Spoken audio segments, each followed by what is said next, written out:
How to log into Synergy account online. Hi everyone, welcome to the channel. This is Rose and I'm here to guide you on how to log into Synergy account online.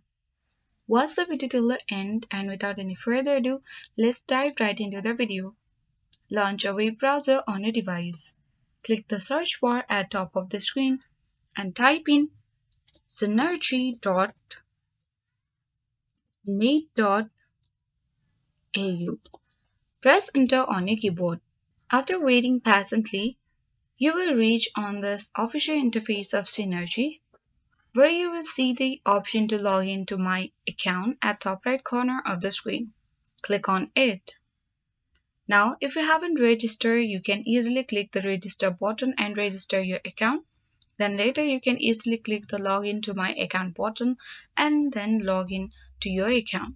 After a while, you'll get access to the login section where you have to enter all your credentials and click the login button. After following the prompts, you can easily log into Synergy account online. That's all for today. Hope this video helped you. If you are new to our channel, hit the like button and subscribe. Thank you for watching and see you in the next video.